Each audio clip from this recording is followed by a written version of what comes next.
existe nada melhor do que estar diante de Deus. Pode o mundo se abalar, seguro estou em ti, seguro estou em ti. Tudo foi criado por ti,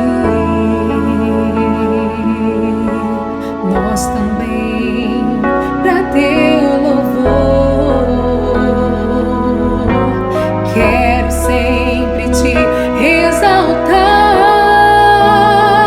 pois és fiel a mim, pois és fiel a mim. Bom é estar te servindo, com compromisso contigo. Nada vai nos separar do teu amor, Jesus.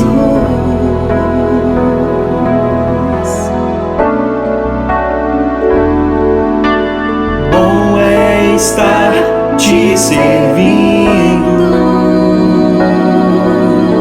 com compromisso contigo.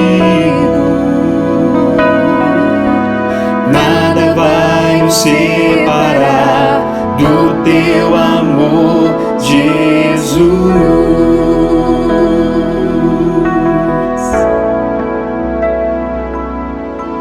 Não existe nada melhor do que estar diante de Deus. Pode o mundo se abalar, seguro estou em ti, seguro estou em ti. Tudo foi criado por ti, nós também, para teu louvor. Quero sempre te exaltar, pois és fiel a mim, pois és fiel a mim. Bom é estar te servindo, com compromisso contigo. Nada vai nos separar do teu amor, Jesus.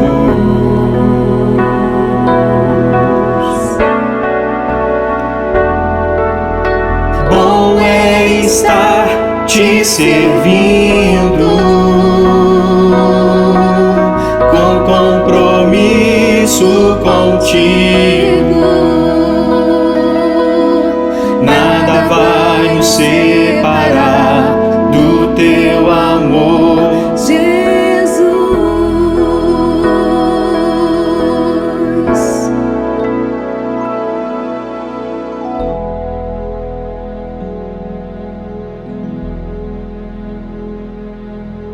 É verdade, não existe nada melhor do que estar diante de Deus. Essa canção precisa ser vivenciada na nossa experiência de culto nesta noite. Nós, onde estamos, nós, Primeira Igreja Batista do Rio de Janeiro, famílias da Primeira Igreja Batista do Rio de Janeiro, nós, convidados, nós, amigos, todos nós queremos celebrar a Deus, estarmos diante de Deus, pertinho de Deus nesta celebração. Seja muito bem-vindo ao ministério da nossa igreja e nós queremos, como família dos membros de nossa igreja, dar a oportunidade a você, nosso querido convidado, a participar desta celebração. Deus o abençoe nesta noite, Deus o abençoe durante toda essa semana. Olá, irmãos. Em Hebreus 10, 24, nós temos que pensemos em como nos estimular uns aos outros, ao amor e às boas obras. Não abandonemos a prática de nos reunir, como é costume de alguns, mas, pelo contrário, animemo-nos uns aos outros. É nesse espírito que a gente tem se reunido aqui em casa, em família e virtualmente com vocês, para acompanhar os cultos da Primeira Igreja Batista do Rio de Janeiro, e torcemos juntos para que esse tempo passe logo, a gente logo possa estar com os nossos irmãos na nossa igreja. Fiquem com Deus, sigam as orientações e fiquem em casa. Tchau. Tchau. Um abraço. Mais uma família participando do projeto dos cultos em nossa igreja. Será sempre assim nesse período dos nossos cultos em casa. Muito obrigado aos três pelo carinho de nos abençoar. Joir, Lúcia e também Jéssica. O ministério da nossa igreja quer abençoar você que passa por alguma necessidade física ou emocional ou espiritual nesse tempo tão desafiador. Nós temos vários intercessores. Para ser mais sincero, é uma cadeia de intercessores dentro da nossa igreja que quer cuidar de você. Se você tiver o desejo de compartilhar sua necessidade, seu desafio conosco, entre no chat do YouTube ou do Facebook neste momento, deixe a sua mensagem e nós estaremos durante essa semana compartilhando sobre a sua necessidade. Vamos orar juntos? Pai querido, obrigado pelo ministério desta igreja e obrigado porque ela se abre a cuidar e a dar a atenção necessária para aqueles que estão necessitando através de vários projetos, e o acompanhamento na intercessão é um deles. Rogamos ao Senhor que esta semana seja ela uma semana cheia de atividades boas, agradáveis e felizes nas nossas vidas, ainda que diante de tamanha preocupação que cada um de nós vive, ó Pai. Obrigado porque o Senhor está nos sustentando, nos ajudando, cuidando de nós e trazendo esperança a cada um de nós. E elas se renovam a cada manhã. Nós agradecemos ao Senhor por isso. Esta é a nossa oração, que a fazemos no nome precioso de Jesus. Amém, ó Deus. Irmãos, vamos ler 3 porções da palavra de Deus.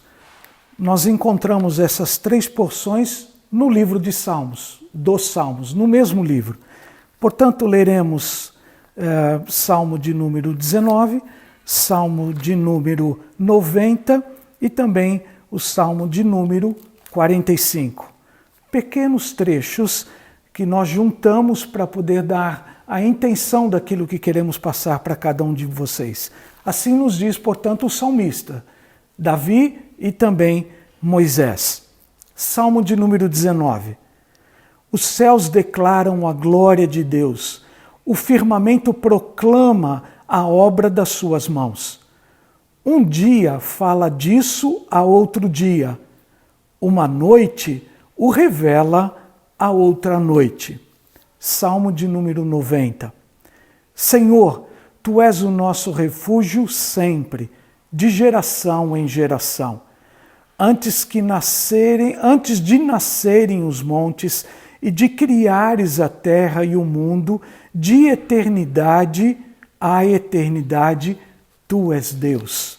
Salmo de número 145, assim nos diz o versículo 8 e 9. O Senhor é misericordioso e compassivo, paciente e transbordante de amor. O Senhor é bom para todos, a sua compaixão alcança todas as suas criaturas.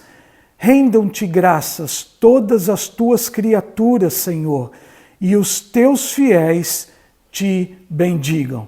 Vamos fazer isto nessa noite, bendizer ao Senhor através do nosso pensamento, do nosso sentimento, das nossas canções, como por exemplo esta que vamos cantar agora. Grandioso és tu, Senhor.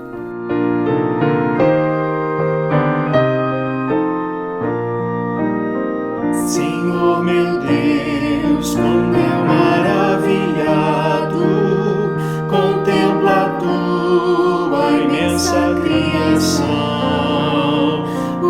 céu, a terra, os vastos oceanos, fico a pensar em tua perfeição.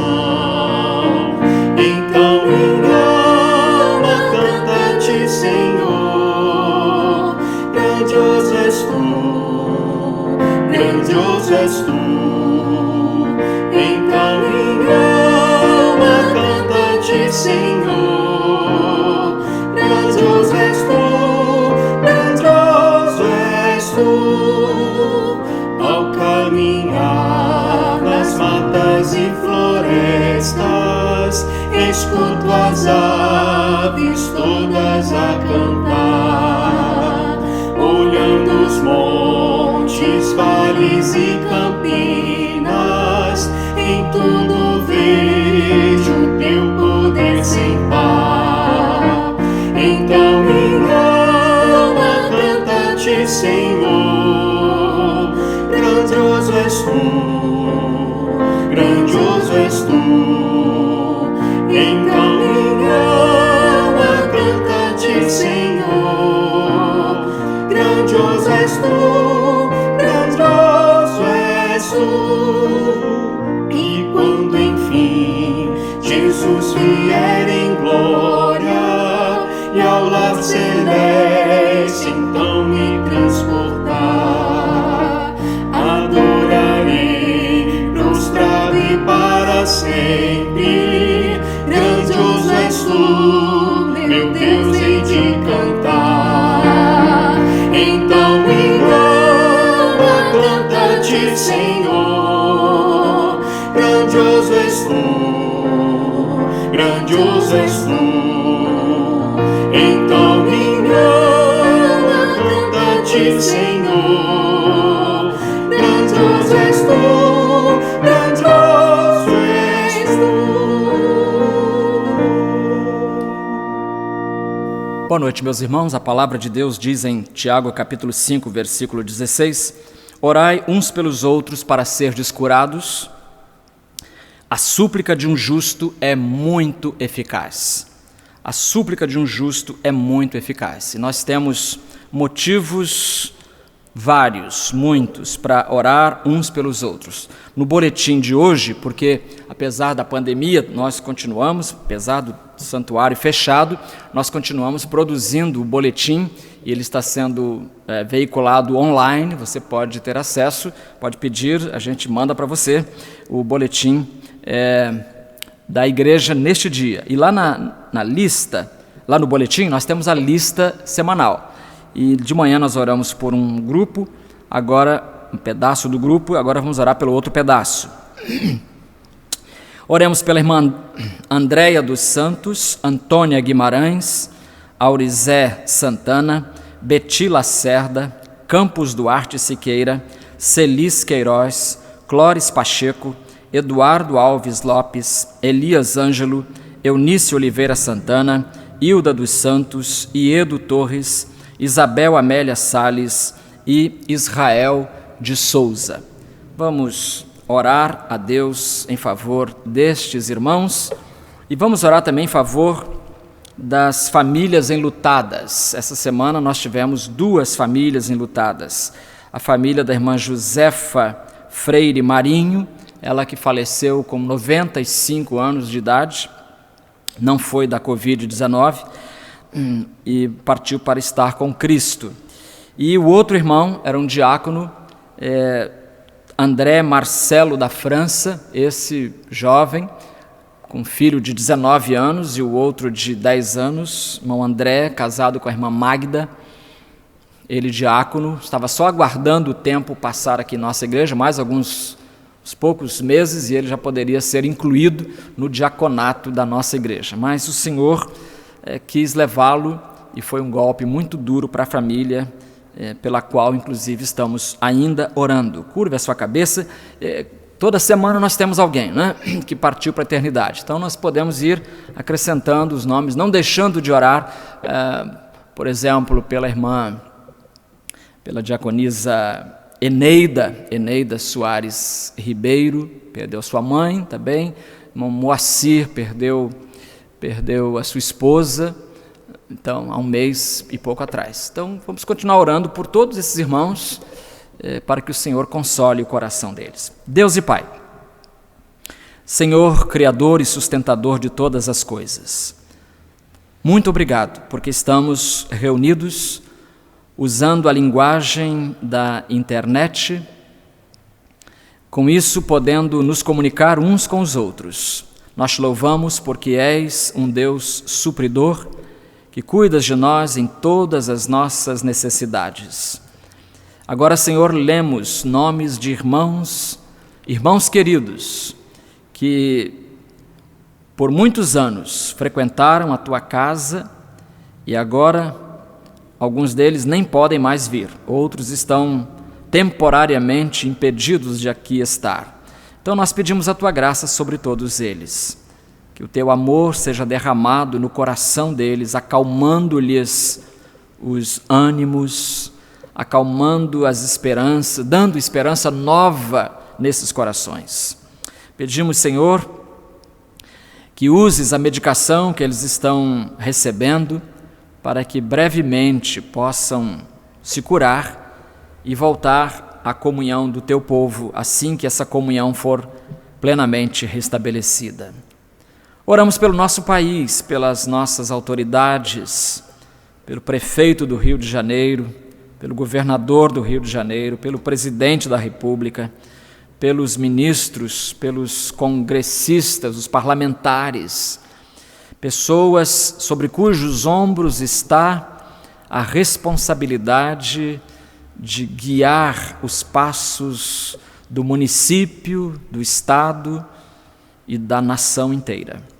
Oramos, Senhor, pedindo a Tua graça sobre todos eles e sobre todos nós. Oramos pela economia, por esses milhões de desempregados, pelas pessoas que com a pandemia perderam a sua oportunidade de trabalhar. Ó Deus, ajuda-nos a sermos, então, mais solidários, ajuda-nos a dividir com os outros aquilo que nos dás. E pedimos a Tua sabedoria para os cientistas que estão neste instante trabalhando dia e noite em muitas partes do mundo, na expectativa de descobrir uma vacina, um remédio, alguma coisa que possa deter o avanço do coronavírus. Senhor, oramos pelas igrejas para que não sejam afoitas, mas que esperem com paciência, porque nós sabemos que os templos estão fechados, mas os corações estão abertos, as pessoas estão ouvindo a Tua palavra, pessoas que nunca antes desejavam ouvir, agora estão ouvindo, e nós te louvamos por isso. Nós pedimos que a Tua palavra encontre abrigo no coração dessas pessoas e essas pessoas sejam todas elas transformadas pelo poder do Evangelho. Fala-nos agora ao nosso coração também, abençoa a nossa igreja, onde quer que cada irmão esteja nesta hora, esteja sendo dirigido por Ti, guardado por Ti, santificado por Ti. Oramos em nome de Jesus. Amém.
Descansarei, pois sei que és Deus.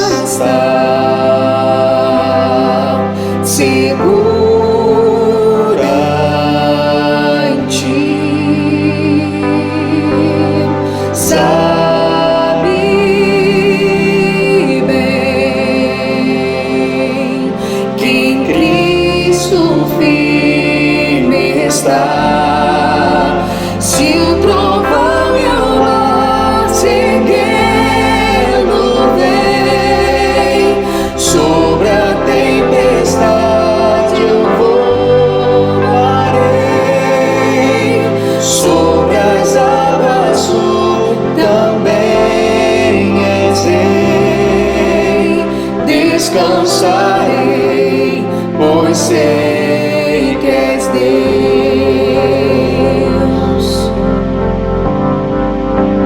Se o trovão e o mar seguindo vem, sobre a tempestade eu voarei,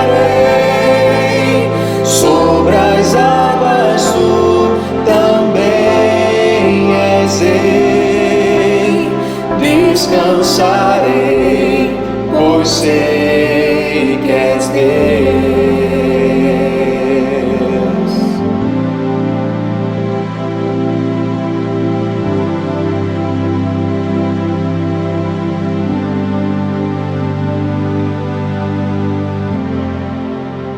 Eu desejo ler para a nossa meditação o texto histórico escrito por Lucas em Atos, no capítulo 5, versículos de 1 a 11. Texto de Atos, capítulo 5, versículos de 1 a 11. Sempre usando a versão Almeida, século 21, leio o seguinte: Mas certo homem chamado Ananias, juntamente com Safira, sua mulher, vendeu uma propriedade e ficou com uma parte do valor, e sua mulher também sabia disso. Então ele levou a parte restante e colocou-a aos pés dos apóstolos. Então Pedro perguntou: Ananias, por que Satanás encheu o teu coração para que mentisses ao Espírito Santo e ficasses com uma parte do valor do terreno, enquanto o possuías não era teu? E depois de vendido, o dinheiro não estava em teu poder?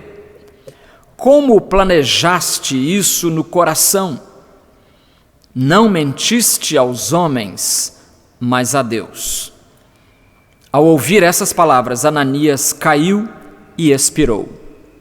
E sobreveio grande temor a todos os que souberam disso. Então os mais novos levantaram-se, cobriram-no, carregaram-no para fora e o sepultaram. Depois de um intervalo de cerca de 3 horas, chegou também sua mulher, sem saber o que havia acontecido. E Pedro lhe perguntou: Dize-me, vendestes por tal quantia aquele terreno? E ela respondeu: Sim, foi por essa quantia. Então Pedro lhe disse: Por que combinastes colocar à prova o Espírito do Senhor? Os que sepultaram o teu marido estão lá fora, eles também te levarão. Na mesma hora ela caiu aos pés dele e expirou. Então os mais novos entraram, acharam-na morta e, levando-a para fora, sepultaram-na ao lado do marido. E um grande temor tomou conta de toda a igreja e de todos os que ouviram essas coisas. Lembre-se de quem Deus é. Oremos. Mais uma vez, Senhor, nós nos curvamos diante da Tua augusta presença. Temos grande alegria, Senhor, em estar nela, na Tua presença. Temos grande alegria, Senhor, em cultuar o Teu nome.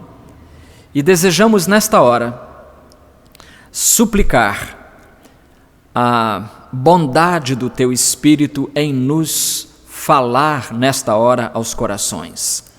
Precisamos, Senhor, do Teu recado para as nossas almas. Fala-nos, pois, em nome de Jesus. Amém.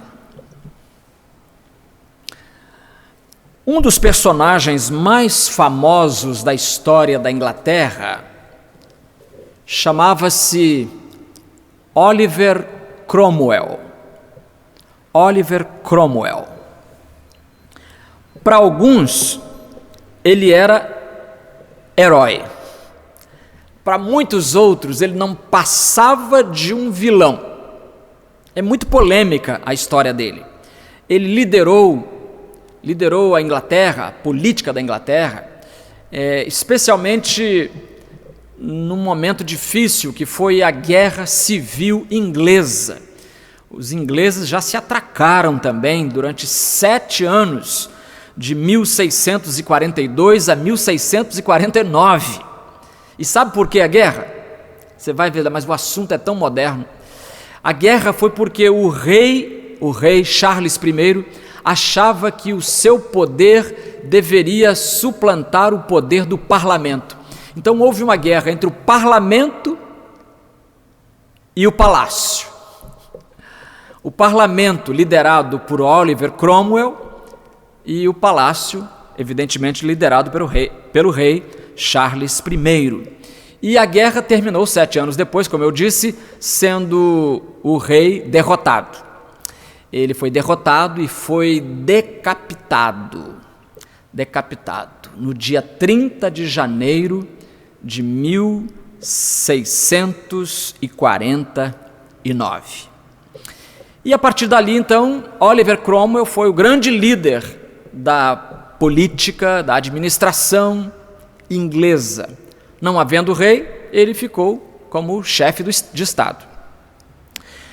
E contam que um dia havia no palácio um pintor, e o pintor queria fazer um quadro do Oliver Cromwell, e fez e trouxe o quadro para que ele visse. Só que conta a história que o rosto de Cromwell era cheio de verrugas, era uma coisa feia de ver, era um rosto cheio de verrugas, desfigurado por tanta verruga. Mas o pintor não pintou nenhuma verruga. Fez o quadro bonitinho e trouxe para o rei ver, tentando evidentemente, tentando agradar agora a nova liderança que era a de Oliver Cromwell. Dizem que o Cromwell olhou para o retrato e disse, não está perfeito, leve esse quadro e faça outro pintando o meu rosto com rugas e tudo mais. Queridos irmãos, eu acho que quando Lucas escreveu esse texto que nós lemos agora, ele queria mostrar para todo mundo que a igreja não é perfeita e que a igreja tem rugas e tudo mais. Ele queria mostrar que a igreja é um ambiente, por causa do lado humano, deficitário. É um ambiente que não é perfeito, porque nós estamos ainda a caminho do céu, a caminho da perfeição, e nós precisamos do Senhor em todas as coisas. O texto nos dá um quadro, então, da igreja. Mas será que é a igreja a coisa mais importante aqui? Se você fosse responder a pergunta, quem é o herói de Atos capítulo 5, o que é que você responderia? Será que o herói aqui é Pedro? Será que o herói aqui são os apóstolos? Será que o herói Ananias e Safira são os heróis? O texto, para mim, vou resumir com uma palavra. O texto, para mim, foca em Deus. Eu acho que o texto diz muito para mim quem Deus é. E nesta noite eu queria falar para você, para que você se lembre de quem Deus é. E como é o Deus da igreja, de acordo com esse texto? Em primeiro lugar, o Deus da igreja é um Deus provedor. Em segundo lugar, vamos ver depois, é um Deus protetor. E em terceiro e último lugar, vamos ver que ele é um Deus punidor. Então, em primeiro lugar, o Deus da igreja é um Deus provedor. Um Deus que abastece o seu povo. E desde sempre foi assim. Deus não deixou o justo morrer de fome. Veja que já no Antigo Testamento, Deus diz para Abraão que o nome dele, Deus, é Jeová Jiré, que traduzido é o Senhor proverá. Ou seja, Deus provedor. Se fôssemos traduzir livremente, Jeová Jiré quer dizer Deus provedor. É um Deus que chega junto. E chegou junto, por exemplo, do povo de Deus, do povo de Israel, quando esse povo estava atravessando os 40 anos difíceis do deserto. 40 anos difíceis do deserto. Meus irmãos, a pergunta é: como é que alguém poderia sobreviver no deserto? Não tinha padaria, não tinha supermercado, não tinha nada disso. E como é que o povo ia conseguir comer? Deus fez cair maná do céu todo dia. Todo dia caía comida do céu. E uma vez o povo, num acesso de infantilidade, de imaturidade, quis variar o cardápio e disse: estamos cansados desse maná sem graça e sem gosto, nós queríamos comer carne. Aí Números 11:31 diz que então Deus soprou do mar um vento e trouxe esse vento codornizes. A tradução na linguagem de hoje diz que foram codornas, as quais deixou cair perto do acampamento, numa distância de cerca de 1 dia de caminhada, de todos os lados em volta do acampamento, acumulando-se cerca de 2 côvados sobre o chão, 90 centímetros. Então, levantando-se o povo, recolheu as codornizes durante todo aquele dia e toda aquela noite, e ainda durante todo o dia seguinte. Então, mesmo no deserto, sem possibilidade de comer carne, mas por causa dessa manifestação de insatisfação e de incredulidade, Deus supre, mesmo assim. Claro que ele vai punir esse povo depois por causa disso, mas ele não deixa o povo duvidar de que ele é provedor. Meu irmão, meu amigo, não duvide disso. Deus é provedor. Ele está o tempo todo na sua vida, ao seu lado, e Ele quer fazer uma grande obra, Ele quer prover a sua vida de todo tipo de bênção. Em João capítulo 14, versículo 15, Jesus disse: se me amardes, obedecereis aos meus mandamentos, e eu rogarei ao Pai, e Ele vos dará outro Consolador, para que fique para sempre convosco, o Espírito da verdade, o qual o mundo não pode receber, porque não o vê nem o conhece, mas vós o conheceis, pois ele habita e estará em vós. Verso 18, pois não vos deixarei órfãos, não vos deixarei órfãos, voltarei para vós, diz o Senhor Jesus. Não vos deixarei órfãos, vou providenciar a minha presença ao lado de vocês, diz o Senhor Jesus. Irmãos, nós não ficaríamos órfãos, disse Jesus. E quando eu falo em órfão, eu penso numa tragédia que de um tempo para cá acontece na África, por causa da AIDS, que lá devasta muitas famílias.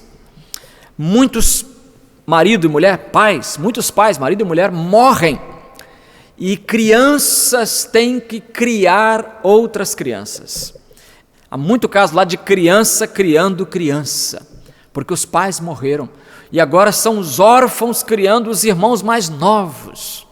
Pois sabe, Jesus disse que isso não aconteceria espiritualmente conosco, porque o Senhor é provedor e Ele ficaria conosco o tempo todo, dando suprimento da sua presença. Ele é provedor. Ele proveu para Israel e Ele provê para a igreja hoje. Você vê que aqui na igreja de Jerusalém, Atos capítulo 5, 4 e 5, você vê que o Senhor está provendo as necessidades, suprindo as necessidades da igreja. Você viu ali no 4,36, nós não lemos, mas eu posso ler para você, 4,36, então José, a quem os apóstolos chamavam Barnabé, que quer dizer filho da consolação, levita, natural de Chipre, possuindo um terreno, vendeu o terreno, diz a Bíblia, e trouxe o dinheiro e colocou-o aos pés dos apóstolos. Trouxe o dinheiro e colocou-o aos pés dos apóstolos. O Senhor faz que a igreja tenha o seu sustento, e o Senhor coloca nas mãos de alguns irmãos mais riquezas do que na mão de outros, mas todos podem colaborar e contribuir para o sustento da causa do Senhor. O Senhor sustenta a sua igreja assim, sustenta os seus obreiros assim, com crise e sem crise, sempre sustentando o seu povo, sempre um Deus provedor. Não é diferente hoje de como era antigamente. O Senhor continua sendo Deus provedor. Em segundo lugar, o Senhor da igreja, o Deus da igreja, é protetor. O Deus da igreja é protetor. Interessante que Deus protegeu a igreja da malandragem desse casal aqui. Você notou como esse casal foi malandro? Os dois, Ananias e Safira, combinaram muito bem isso. Eles combinaram de vender o terreno, ficaram com uma parte do dinheiro, levaram a outra parte oferecendo, dizendo que era todo o produto da venda. Então, a igreja foi protegida dessa presença incômoda, que é a presença desses mentirosos na casa do Senhor. O Senhor protege a sua igreja, irmãos. É interessante que ele fez isso, por exemplo, em Atos 9, quando a igreja estava sendo perseguida por um dos mais ferozes inimigos, que era Saulo de Tarso. Saulo de Tarso queria matar todos os crentes, ele não queria que a igreja sobrevivesse. Se dependesse dele, a igreja teria morrido ainda em Jerusalém. Mas aí ele foi perseguindo, e não é que o dono da igreja, não é que o Senhor da igreja apareceu a esse perseguidor e fez com que ele mudasse de vida. Ele, que era um peso pesado do fanatismo perseguidor da igreja, mudou de personalidade, mudou de gente, mudou o coração, mudou de atitude, e agora ele é uma nova criatura e passa a servir ao Senhor. Ou seja, o noivo, o Senhor Jesus, o noivo protegeu a sua noiva. O Senhor Jesus faz isso, ele é protetor. Ele protegeu, por exemplo, o apóstolo Pedro, que estava na prisão em Atos capítulo 12. Pedro estava lá agendado, já marcado no calendário um dia para ele ser executado. Pedro na véspera dormia, parecia que tinha tomado um monte de Rivotril. E ele dormia profundamente. O anjo apareceu na prisão, e o anjo, que entrou fácil, teve dificuldade de acordar Pedro, para você ter uma ideia. Mas acordou e libertou Pedro da prisão, porque o Deus da igreja é um Deus protetor da igreja. Mesma coisa aconteceu com Silas e Paulo, dois missionários que apanharam o dia todo, perseguidos também, presos, injustamente condenados, amarrados aos troncos lá no interior do cárcere da cidade de Filipos. E à meia-noite louvavam e cantavam hinos a Deus, e a Bíblia diz que Deus arrebentou as portas, quebrou as correntes e libertou aqueles dois homens e deu-lhes total liberdade, e foram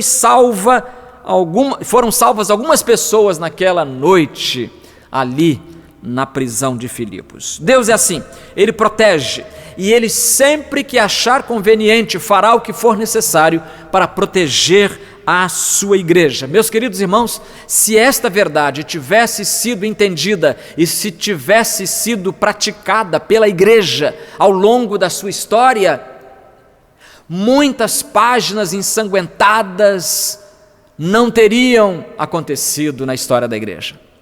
Porque muitas vezes a própria igreja tentou se proteger, tentou se defender, e usando as armas do mundo, as armas da guerra, e com isso, repito, ensanguentou as páginas da sua história.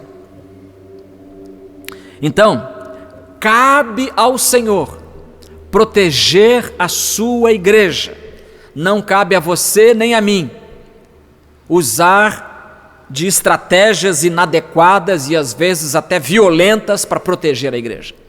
Não se preocupe, a igreja tem um dono, o dono dela se chama Jesus, e se ele venceu a morte, você acha que ele não vai vencer os obstáculos que a igreja porventura enfrente no século 21? Então Deus é provedor, Deus é protetor, mas em último lugar, o Deus da igreja também é um Deus punidor. Punidor. E esse, vamos admitir, é o lado mais antipático de Deus. As pessoas acham antipático. Ninguém quer pensar em justiça de Deus. E esse lado de Deus é o mais sujeito a mal-entendido. Como a gente entende mal esse texto? Alguém estava dizendo que alguns teólogos torcem para que esta história de Atos 5 fosse uma lenda, não fosse uma história real. Por quê? Porque Pedro aqui parece muito severo, e severo também parece ser o Deus de Pedro, o Deus da igreja, porque a Ananias não se deu oportunidade, por exemplo, nem a ele nem a mulher, para que se arrependessem do seu pecado. Eles já foram fulminados dentro do culto, caíram mortos, um e depois o outro.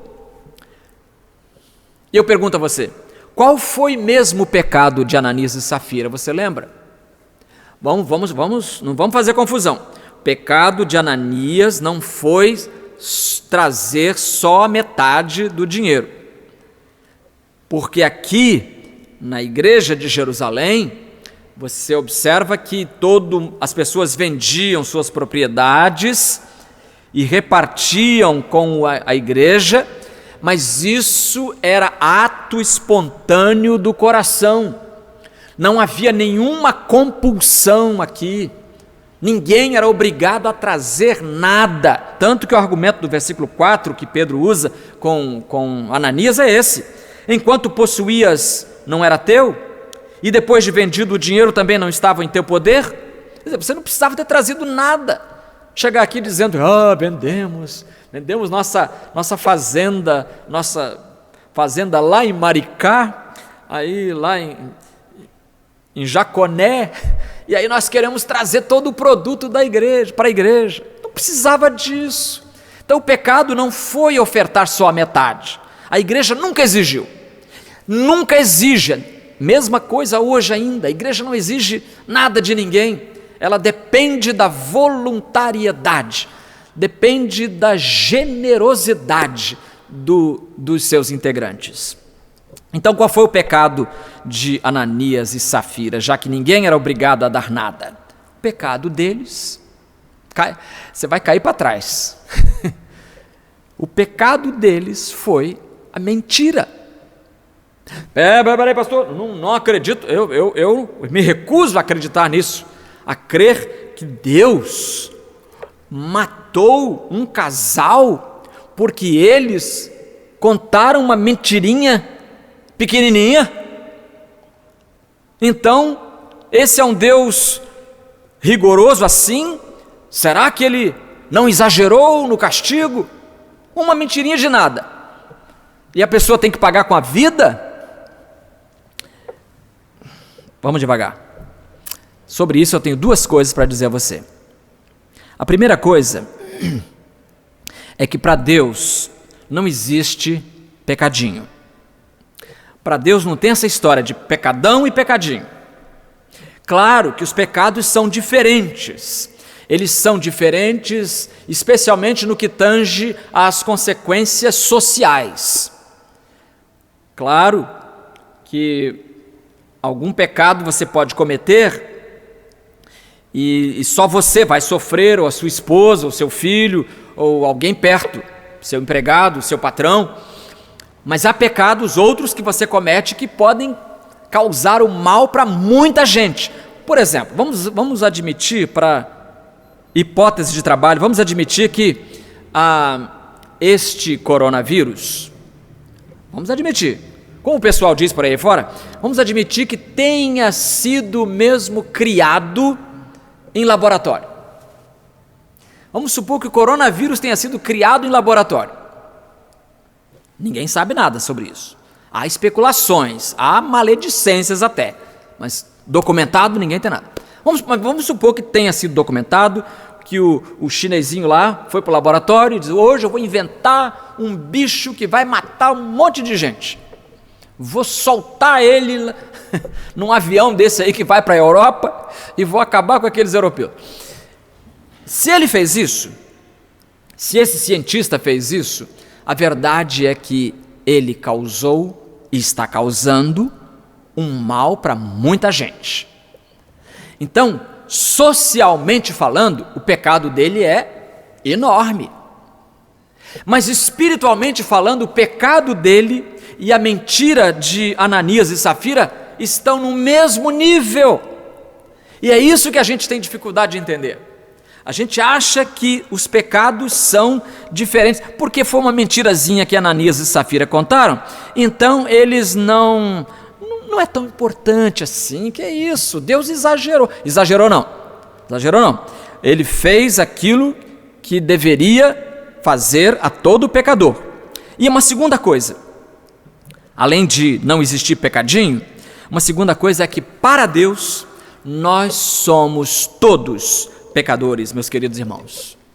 Somos todos pecadores. Ananias e Safira morreram porque pecaram.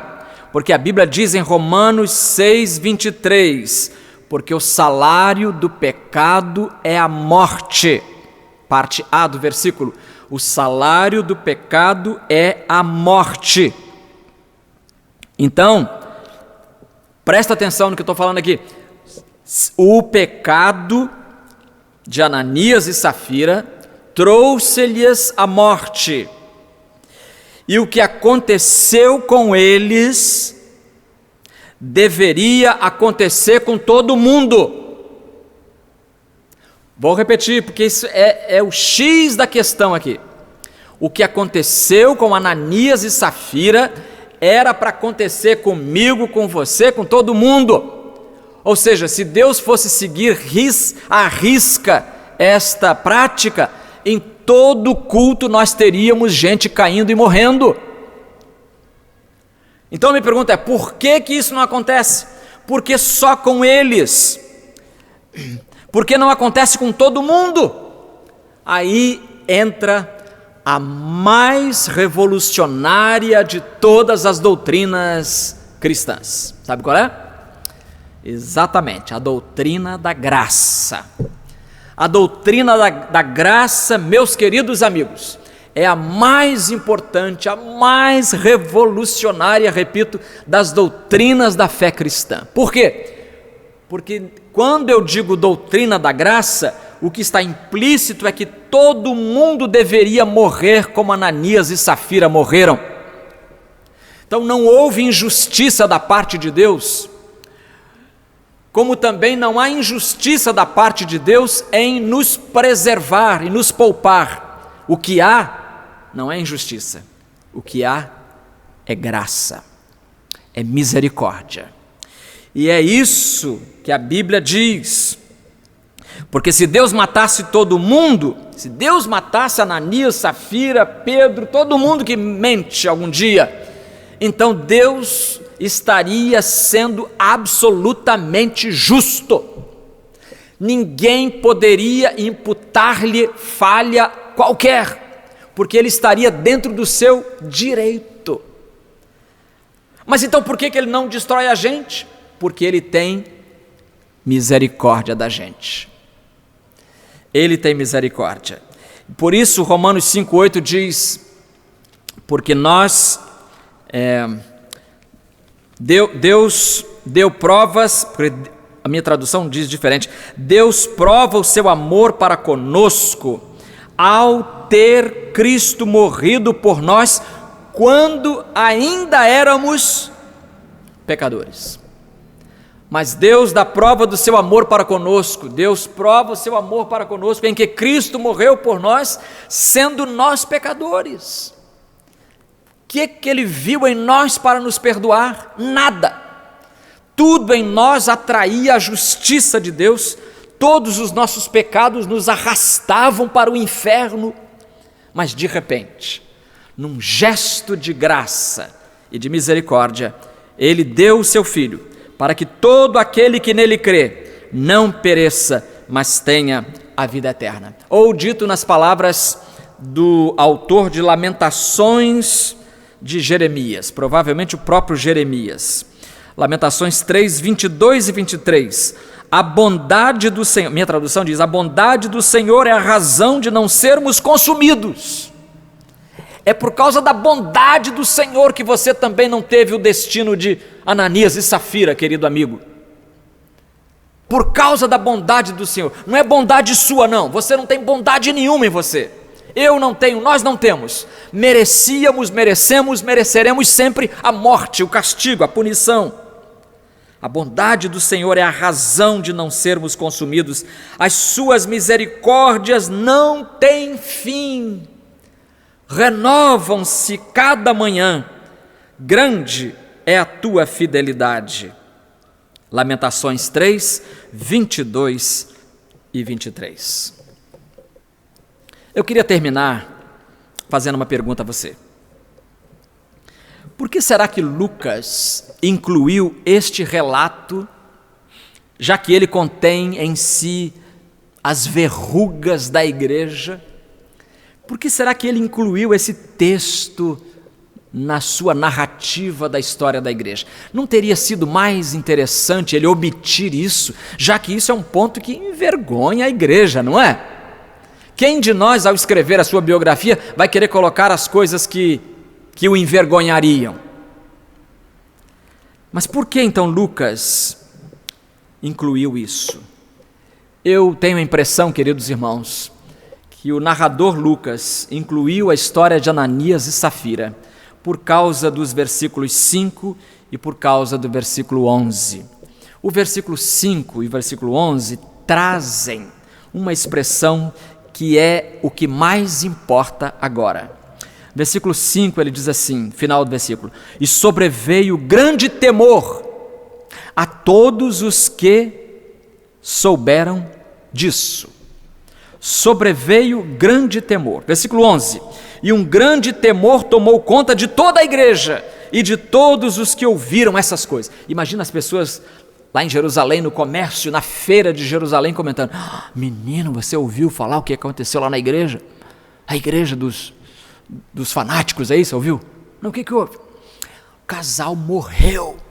Morreu, mas o que houve? Uma gripe, um vírus, alguma coisa? Não, eles morreram porque mentiram para Deus. E meus prezados amigos, é com esse espírito que nós devemos encarar esse projeto de Deus chamado igreja. É um projeto da mais alta seriedade. Não podemos brincar de igreja. Igreja é coisa séria. E o acontecimento chocou, o acontecimento choca hoje ainda, porque a igreja é defendida por um Deus justo.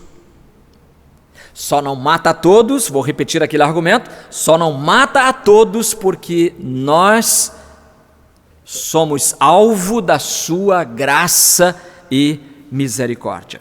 E o resultado foi um grande temor, todo mundo temendo a Deus por causa do que aconteceu com esse casal de triste memória.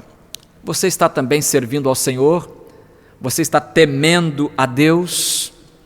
Então continue, sirva ao Senhor com todo o seu coração, mas afaste-se da mentira, afaste-se daquilo que pode lhe trazer más consequências espirituais. Vamos orar. Eterno Deus, Senhor amado, Deus da Igreja, protetor, criador de todas as coisas, nós nos alegramos por pertencermos à Tua Igreja, mesmo sendo nós falhos, mesmo tendo nós defeitos. Ainda assim, a Tua graça nos assiste, nos socorre e Tu acenas para nós com acenos de misericórdia. Obrigado, Senhor, pelo Teu amor por nós. Ajuda-nos, pois, a sermos fiéis seguidores do Senhor Jesus, a termos alegria em contribuir como aqueles crentes tinham lá em Jerusalém. Ajuda-nos a sustentar a Tua obra, porque ela é Tua. Ajuda-nos a fazer aquilo que Te agrada em cada dia do nosso viver. Oramos em nome de Jesus. Amém.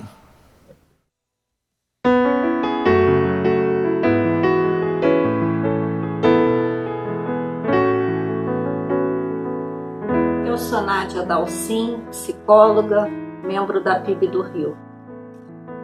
No início desse mês de maio, eu tive um encontro nada agradável com o coronavírus. Embora eu tenha desenvolvido a forma branda da Covid-19, não é uma experiência agradável. Esse momento, nós precisamos ficar em casa para nossa proteção. E eu sei que tem sido um grande desafio para muitas pessoas. Estar em casa não tem sido agradável. Então eu pensei em algumas dicas que podem ajudar você a enfrentar essa missão quase impossível. A primeira dica é procure ver a sua casa não como uma prisão, mas como uma bênção de Deus para a sua proteção e para a sua segurança. Em segundo lugar, transforme a sua casa num local mais agradável. O que você pode fazer para que a sua casa fique mais confortável? Talvez uma boa arrumação, talvez uma faxina. Descubra coisas interessantes que você tem na sua casa e não usa e que podem ser uma grande bênção para outras pessoas. A terceira dica é transforme a sua casa num local de adoração e edificação espiritual. Conte as suas bênçãos, cante hinos, participe dos cultos online, acompanhe mensagens que vão edificar a sua vida e vão fortalecer a sua fé nesse momento tão complicado da sua vida. Outra coisa que você pode fazer é aproveitar esse momento para fortalecer os seus relacionamentos, tanto com as pessoas que moram com você, quanto com as outras pessoas. Diga às pessoas o quanto elas são importantes para você. Telefone, mande mensagens. Uma outra coisa que você pode fazer é usar esse tempo que Deus tem dado sabiamente. Leia bons livros, assista bons programas na televisão, veja bons filmes e aproveite a oferta incrível de inúmeros cursos online gratuitos que você pode fazer aí na sua casa usando apenas o seu celular ou tablet. Fique em casa pelas pessoas que não podem ficar em casa. Saiba que mesmo que você não tenha sintomas, você pode transmitir o vírus. Sabe, em breve, se Deus permitir, nós vamos nos reunir novamente no templo para prestarmos o nosso culto coletivo a Deus. Portanto, fique em casa, proteja-se. Você é muito precioso. Deus te abençoe.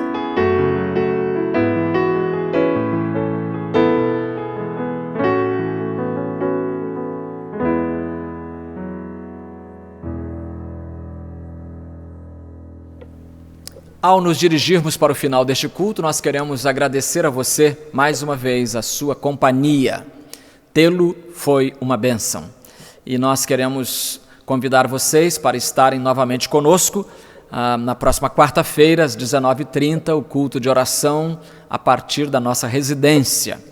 E aos domingos, às 10 horas da manhã e às 19 horas, nós estamos aqui neste púlpito, nós e mais 1, 2, 3, 4, 5 pessoas. Estamos aqui gravando este culto, louvando a Deus e pensando os pensamentos de Deus de acordo com a sua palavra. Muito obrigado pela sua companhia conosco. Deus o abençoe. Parabéns, já falei de manhã, mas posso repetir agora. Parabéns aos vitoriosos da semana. Clarissa Moreira, que recebeu o título de doutora em Medicina Veterinária pela Universidade Federal Rural do Rio de Janeiro, e ao irmão Hércules de Melo Barcelos, que recebeu o título de doutor em Engenharia Mecânica pela Universidade Federal do Estado do Espírito Santo.